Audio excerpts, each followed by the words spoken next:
محترم ناظرین، جیسا کہ آپ جانتے ہیں یہ دنیا نہ صرف مختلف مذاہب کے حامل لوگوں سے بھری ہوئی ہے بلکہ ان میں قابل ذکر تعداد ایسے افراد کی بھی ہے جو سرے سے نعوذ باللہ وجود خدا سے ہی منکر ہیں۔ ہماری مراد ہے کمیونسٹ برادری سے، اور اتفاق سے یہ واقعہ بھی اسی سرزمین پر پیش آیا جس کے باسی یہ کہا کرتے تھے کہ کمیونزم کی عمارت مذہب کی لاش پر تعمیر ہوتی ہے۔ ناظرین محترم،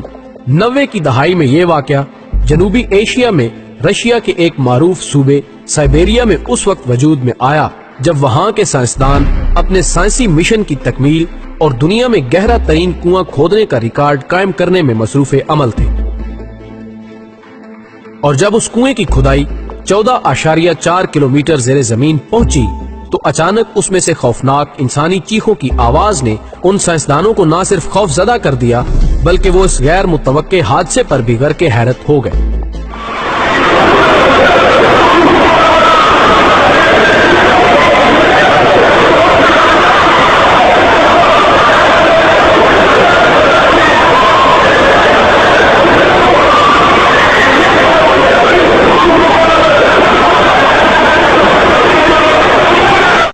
ڈاکٹر ایزاکوو، جو کہ سائبیریا کے اس دور دراز علاقے میں ہونے والے پروجیکٹ کا مینیجر تھا، کے مطابق یوں محسوس ہوتا تھا کہ وہ تکلیف میں مبتلا روحوں کی آوازیں ہیں جو شاید کسی زیر زمین جہنم میں عذاب بھگت رہے ہیں۔ ہم نے مزید تحقیق کے لیے جب زیر زمین درجہ حرارت کو معلوم کرنے والے آلات کی مدد حاصل کی تو ہم پر کھلا کہ وہاں کا ٹمپریچر 1100 سے 2000 فارنہائٹ ڈگری تک تھا، جو کہ ہماری توقعات سے بہت زیادہ تھا۔ یوں محسوس ہوتا تھا کہ زمین کے اندر جہنم کا کوئی کنواں اپنی پوری ہیبت کے ساتھ موجود ہے۔ اس کے باوجود کہ ہم خوفزدہ تھے، ہم نے ان آوازوں کو سمجھنے کے لیے انتہائی حساس مائکروفونز کو زیر زمین بھیجا اور ہمارے کانوں نے ان ناقابل یقین آوازوں کو واضح طور پر سنا، اور یوں محسوس ہوتا تھا کہ وہاں سے لاکھوں نہیں بلکہ کروڑوں افراد تکلیف کی شدت کے ساتھ چلا رہے ہیں۔ ڈاکٹر ایزاکوو نے مزید بتایا کہ ہم نے اس سانحے کے بعد خوفزدہ ہوتے ہوئے اس پر کام بند کر دیا۔ ڈاکٹر ایزاکوو نے بعد ازاں ایک انٹرویو کے دوران کہا کہ اشتراکی یعنی کمیونسٹ ہونے کی وجہ سے میں دوزخ، جنت یا کسی آسمانی کتاب پر یقین نہیں رکھتا، لیکن سائنسدان ہونے کی وجہ سے اب مجھے جہنم کے وجود پر ایمان لانا پڑا ہے۔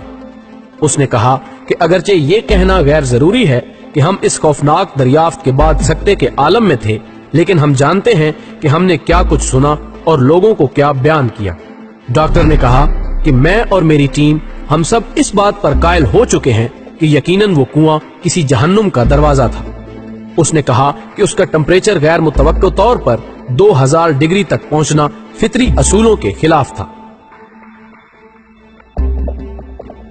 ناظرین، اس واقعے کی خبر اس وقت جنگل کی آگ کی طرح انسانی معاشرے میں پھیل گئی جب فن لینڈ کے ایک اخبار نے اس سٹوری کو تفصیلات کے ساتھ شائع کیا، اور پھر لوگوں کے درمیان اس پر بحث مباحثے کا آغاز ہو گیا، جو کہ مختلف آراء کی صورت آج بھی محو گردش ہے، لیکن اس پر ہونے والی کوئی بھی سائنسی تحقیق حتمی طور پر اس واقعے کی حقیقی وضاحت کے قابل نہیں ہو سکی۔ اخبار کہتا ہے کہ ہم نہیں کہتے کہ یہ واقعہ حقیقی ہے یا کہ محض افواہ، لیکن سائبیریا یا رشین حکومت نے آج تک اس کی تردید یا تائید پر کوئی بھی بیان جاری نہیں کیا۔ دوستو، اسی نوع کا ایک اور واقعہ ایک فرانسیسی سمندری سائنسدان جیکی سٹوو سے بھی منسوب کیا جاتا ہے،